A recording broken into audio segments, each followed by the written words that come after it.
Viewers from mine of knowledge, अस्सलाम वालेकुम। कायनात में कुछ कवानीन कुदरत सरगर्म अमल हैं। सिरात मुस्तकीम या सीधे रास्ते पर चलने वाला इन कवानीन की जाने या अनजाने में पासदारी करता है और यूँ वफाकी उसूलों और कायनात के साथ हम आहंग होकर रहमान के साथ हम आहंग हो जाता है। इस वीडियो में बताए गए इशारों और निशानियों से आप समझ सकते हैं कि आया आप कायनात के बहाव के साथ चल रहे हैं या उसके ख़िलाफ़, सीधे रास्ते पे हैं या गलत रास्ते पे। जब आप जान लें कि गलत रास्ते पे हैं तो फ़ौरन रुख बदल लें ताकि कायनात और रब सुब्हानहू व तआला के साथ हम आहंग हो जाएं। जान लें कुरानी आयत का तर्जुमा है, हमने अल्लाह सुब्हानहू व तआला का रंग चढ़ा लिया और अल्लाह से बेहतर किसका रंग है का मिज़दाक बनने के लिए आपको रब सुब्हानहू व तआला और कवानीन कुदरत से हम आहंग होना पड़ेगा। कायनात के साथ हम आहंग होने की पहली निशानी यह है कि इब्तिदा में आपको मुश्किलात आना शुरू हो जाती हैं। जब आप सीधे रास्तों को चुनते हैं अपने शानदार मकसद और ख्वाबों की तकमील को पूरा करने के लिए, तो शुरू में कायनात आपकी तरबियत के लिए ऐसे हालात आपकी तरफ भेजती है जो मुश्किल और चैलेंजिंग होते हैं। ये हालात हमें वो तमाम खूबियाँ, औसाफ और महारतें सिखाते हैं जिनको सीख कर कामयाबी का फल मिलता है। जैसे हज़रत यूसुफ़ अलैहिस्सलाम को मिस्र का बादशाह बनाना मशीयत खुदाबंदी थी, मगर पहले उन्हें भाइयों की रकाबत का सामना करवाया गया, फिर कुएं में डलवाया गया, फिर ग़ुलाम बनवाया गया, सालों कैद में रखा गया और फिर जाके मिस्र का बादशाह बनवाया गया। लिहाजा मुश्किलात को तरबियती सेशन समझते हुए खुशदिली के साथ कबूल करें और अपना बेहतरीन उनके हल में सर्फ करें। याद रखें, आपको आपकी बसात से बढ़ के नहीं आजमाया जाता। अपनी सलाहियतों पे पूरा यकीन रखें।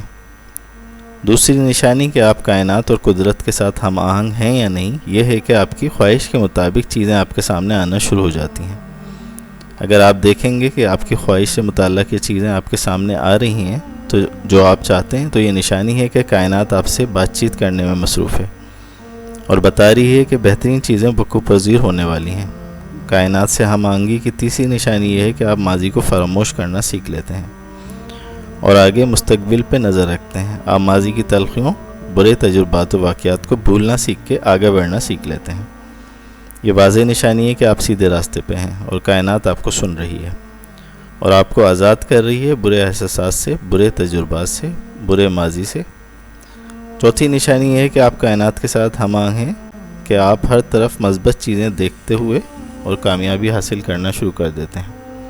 आप अपनी और लोगों की ज़िंदगी में मनफी चीज़ों के बजाय मस्बत चीज़ों को देखते हैं। तवानाई वहीं जाती है जहाँ तवज्जो होती है। आप ख़ुद को कामयाब और अच्छे इंसान के तौर पर देखते हैं और ख़ुद की कामयाबी पर पूरा यकीन रखते हैं। आप अपने मकासद और ख्वाबों को अपने सामने पूरा होते देखते हैं और दूसरों की कामयाबी पे खुश होते हैं। दूसरों की नेमतों पे हसद करने से नेमतें ज़ाइल हो जाती हैं, जबकि उनकी नेमतों पे खुश होने से नेमतों की फरावानी कायनात की तरफ से आप पर बरसना शुरू हो जाती है। पांचवी निशानी कि आप कायनात से हम आहंग हैं, ये है कि आपके दोस्त लोग आपकी ज़िंदगी में अच्छे लोग आना शुरू हो जाते हैं और कई मजबूत रिश्ते दुरुस्त लोगों से बनना शुरू हो जाते हैं। आप ऐसे लोगों से मिलना शुरू हो जाते हैं जो आपको आगे बढ़ने और अपना बेहतरीन सेल्फ बनने में मदद देते हैं, ना कि वो जो आपके आगे बढ़ने से रोकते हैं और टांगे खींचते हैं। आप अल्लाह सुब्हानहू व तआला के इनाम याफ्ता लोगों के रास्ते पे चलने लगते हैं, क्योंकि नेक और अच्छे लोगों की सहबत आपको भी अच्छा और इनाम याफ्ता बना देती है। छठी निशानी, आपका इल्हाम या विजदान आपकी रहनुमाई करने लगता है। हमारी छठी हिस्स या सिक्स सेंस जो बताती है कि क्या सही है और क्या गलत होने वाला है, वो बेदार होने लगती है और कायनात यूँ आपकी रहनुमाई करने लगती है कि आप अपने मकसद की तरफ कैसे गलत या सही सिमत में गामज़न हैं। सातवीं निशानी है कि आपको सुकून मिल जाता है। जब आप दुरुस्त रास्ते पे होते हैं तो सुकून में होते हैं, आप अच्छी नींद लेते हैं। ये वाज़ेह पैगाम है कि आप दुरुस्त सिमत में जा रहे हैं।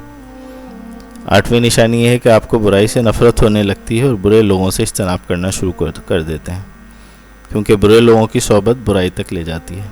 आपको नेकी खुश करने लगती है और बुराई से आप रंजीदा होने लगते हैं। ये सबसे बड़ी निशानी है कि आप कायनात और रब सुब्हानहू व तआला के उस पसंदीदा मोमनाना वस्फ़ पर पहुँच चुके हैं जो आपसे मतलूब है। नवी निशानी है कि आप राज़ी बिरज़ा हो जाते हैं। ज़िंदगी में आजमाइश आए या इनाम, आपका रद्द-ए-अमल यकसा होता है, यानी सब्र व शुक्र। जैसे कि इमाम अबू हनीफ़ा रज़ियल्लाहु ताला अन्हु को बताया गया कि आपका तिजारती जहाज़ डूब गया है, तो फरमाया अल्हम्दुलिल्लाह। और फिर दर्स व तदरीस में مشغول ہو گئے کہ گویا کچھ ہوا ہی نہ ہو۔ تھوڑی دیر بعد ملازم نے آ کے فرمایا حضور خبر غلط تھی، جہاز صحیح سلامت لنگر انداز ہو چکا ہے۔ تو فرمایا الحمدللہ، اللہ کا شکر۔ پوچھا گیا نقصان پھر بھی شکر اور انعام پر بھی شکر؟ تو فرمایا نقصان بھی اسی رب کی طرف سے تھا اور انعام بھی اسی رب کی طرف سے، تو شکر ادا کیوں نہ کروں۔ قسمت اور رب سبحانہ و تعالیٰ کی رضا پہ ناراضی ہونے والے شیطان کے راستے پہ ہیں، جنہیں اللہ سبحانہ و تعالیٰ کی تقدیر اور حکم قبول نہیں، اور وہ اس حکم کو چیلنج کر کے اپنی تدبیر کے ذریعے رب کی مشیت تبدیل کرنے کی کوشش کرتے ہیں، اور کائنات کے بہاؤ کے خلاف چڑھنے کی کوشش میں پریشانیوں اور ناکامیوں کا شکار رہتے ہیں۔ اللہ سبحانہ و تعالیٰ ہم سب کو صراط مستقیم پر اور انعام یافتہ لوگوں کے راستے پہ چلائے۔ اللہم آمین۔